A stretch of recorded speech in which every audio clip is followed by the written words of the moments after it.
మాకుండే కాంగ్రెస్ పార్టీకి ఉండేటటువంటి ప్రాథమిక సమాచారం. ఎందుకంటే గతంలో చాలా మందిని చూసాం. వీళ్ళందరూ కూడా అధికారం లేనప్పుడు బీజేపీ అనేటటువంటి పార్టీలో చేరటం, వీళ్ళు చేసినటువంటి పక్కన పెట్టి మళ్ళీ ఆ పార్టీలో పదవులు పొందటం అనేది ఈ దేశంలో చూస్తుంది. కాబట్టి కాంగ్రెస్ పార్టీ తరఫున స్పష్టంగా చెప్తున్నా, విజయసాయి రెడ్డి గారు ఈ రోజు నేను నిజాలే చెప్తాను అన్నాడు. మీరు రండి, కాణిపాకం దగ్గర ప్రమాణికం చేయండి. జగన్మోహన్ రెడ్డి గారితో పాటు మీరు ట్రావెల్ చేశారు. జగన్మోహన్ రెడ్డి గారి కుటుంబంతో 3 దశాబ్దాలు మీకు ఈ యొక్క కలిసిమెలిసి ఉన్నారు. అవినాష్ రెడ్డి ఈ రోజు వివేకానంద రెడ్డి మర్డర్ విషయంలో ఏం జరిగింది, అదేవిధంగా ఆస్తుల పంపకాల వ్యవహారంలో మీరు ప్రెస్ మీట్ పెట్టి చెప్పారు. కాణిపాకం వినాయక స్వామి సాక్షిగా ఇది నిజమా అబద్ధమా? ఈరోజు షర్మిలమ్మ గారి బిడ్డల గురించి, దానిలో ఉండేటటువంటి వాటాల గురించి మీరు అబద్ధాలు చెప్పారు. కాబట్టి మీరు ఈ రోజు నేను హిందువుని, వెంకటేశ్వర స్వామి భక్తుని అన్నారు. మీరు స్పష్టంగా ఈ రోజు రాజకీయ సన్యాసం తీసుకున్నారు.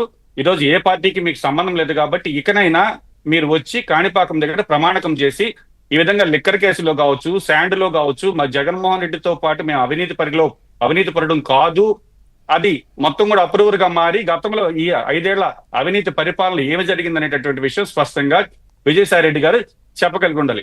అదేవిధంగా ఈరోజు వైఎస్ఆర్ కాంగ్రెస్ పార్టీలో విజయసాయి రెడ్డి లాంటి వ్యక్తినే తల్లిని చెల్లిని కాపాడుకోలేకపోయారు. ఏటుగా ఉండి జైలు జీవితం గడిపి నీ యొక్క అభివృద్ధికి ఇంతలా కృషి చేసినటువంటి విజయసాయి రెడ్డి గారిని కాపాడుకోలేకపోయారు.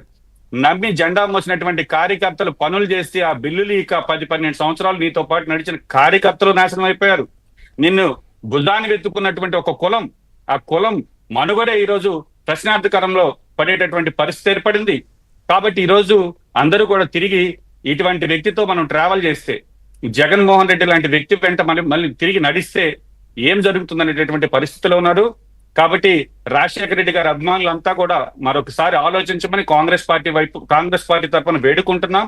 ఎందుకంటే ఆస్తుల కోసం తల్లి చెల్లి మీద కేసులు పెట్టేటువంటి ఆశయాలు పక్కన పెట్టి ఆస్తుల కోసం పోరాడేటటువంటి వ్యక్తి.